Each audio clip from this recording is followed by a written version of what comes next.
বিগত শেখ হাসিনা সরকারের আমলে বিদ্যুৎ খাতের দুর্নীতি নিয়ে কথা বলেছেন নিষিদ্ধ সংগঠন ছাত্রলীগের সাবেক সাধারণ সম্পাদক সিদ্দিকী নাজমুল আলম। এই দুর্নীতি নিয়ে মুখ খোলায় যা সামাজিক যোগাযোগ মাধ্যমে সারা দেশব্যাপী ভাইরাল হয়েছে। সাবেক বিদ্যুৎ প্রতিমন্ত্রী নসরুল হামিদ বিপুকে চোর বলেও আখ্যা দিয়েছেন তিনি। কিন্তু হঠাৎ কেন এই অভিযোগ ছাত্রলীগের সাবেক সাধারণ সম্পাদক নাজমুল আলমের? বিস্তারিত জানাবো আজকের ভিডিওতে। ছাত্রলীগের সাবেক সাধারণ সম্পাদক সিদ্দিকী নাজমুল আলম ইউনূস সরকারের প্রশংসা করে ফেসবুকে এক স্ট্যাটাসে লিখেছেন, আমাদের সরকারের সময়ে চাইতে এবারের রমজানে তেমন লোডশেডিং হয়নি। তিনি বলেন, প্রধানমন্ত্রীর চোখ ফাঁকি দিয়ে বিদ্যুৎ চোর বিপু ও কিছু আমলার সমন্বয়ে কৃত্রিম লোডশেডিং তৈরি করা হতো। নিজেদের পছন্দের পাওয়ার প্লান্ট ব্যবসায়ীদের একচিটিয়া সুযোগ দিয়ে সিন্ডিকেট করে কমিশন খেত। আওয়ামী লীগের সাবেক বিদ্যুৎ প্রতিমন্ত্রী নসরুল হামিদ বিপুর উপর ক্ষোভ প্রকাশ করে ছাত্রলীগের সাবেক সাধারণ সম্পাদক সিদ্দিকী নাজমুল আলম তিনি বলেন, নসরুল হামিদ বিপু সর্বকালের সেরা বিদ্যুৎ চোর। সামাজিক যোগাযোগ মাধ্যম ফেসবুকে দেওয়া এক স্ট্যাটাসে ছাত্রলীগের সাবেক এই সাধারণ সম্পাদক নাজমুল আলম উল্লেখ করেছেন যে শালারা লুটপাট করে দলটাকে শেষ করল, অতি রঞ্জিত অতি কতনে টেলিসামাদ স্টাইলে রাজনীতিকে জোকারিতে পরিণত করলেন। তাদের বিরুদ্ধে লিখলেই একদলের জ্বালা উঠে এভাবে যে এখন ঐক্যের সময়, এখন এগুলো লিখা যাবে না, আবার ক্ষমতায় গেলে এসব নিয়ে আলোচনা করা যাবে। তাদের কথা হলো, আমরা তাদের পক্ষে লিখে তাদের সব হালাল করব।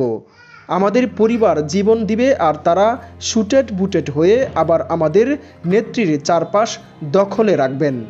সাবেক এই ছাত্রলীগ নেতা নাজমুল আলম আরও লিখেন, অনেক দিন নিঃশ্বাস বন্ধ রেখে চুপ থাকলাম, কিন্তু আমার মাথায় আসে না আমাদের নেত্রীর ঘরে ঘরে বিদ্যুৎ পৌঁছানোর লক্ষ্যে বিদ্যুৎ সেক্টরে অভূতপূর্ব উন্নতি সাধন করেছেন, কিন্তু আমাদের সরকারের সময়ের চাইতে এবারে রমজানে তেমন লোডশেডিং হয়নি।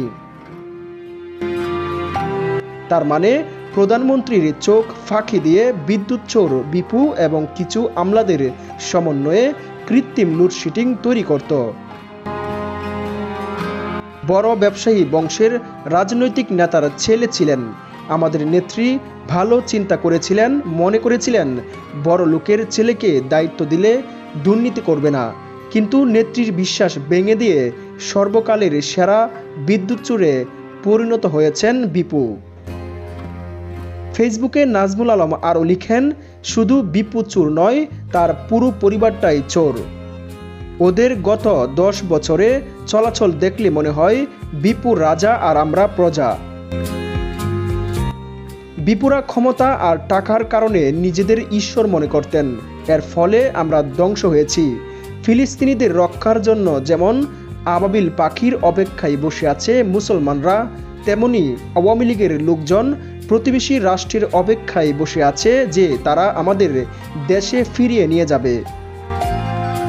তিনি ক্ষোভ প্রকাশ করে ফেসবুকে নাজমুল আলম লিখেন, বিপু কিন্তু তার ছেলে মেয়েদের লাক্সারিয়াস লাইফ লিড করাচ্ছে, কিন্তু আপনি আমাদের ছেলে মেয়েদের মৌলিক চাহিদা পূরণ করতে হিমশিম খাচ্ছি। ফেসবুকে দীর্ঘ পোস্টের সর্বশেষ তিনি লিখেন, নেত্রী সংসদে দাঁড়িয়ে অনেকবারই বলেছেন, এই আওয়ামী লীগে শেখ হাসিনা ছাড়া সবাইকে কেনা যায়। ব্যক্তিগতভাবে এটা আমি শতভাগ বিশ্বাস করি এবং মানি। সাইফুল্লাহ সাইফ, দৈনন্দিন চিত্র।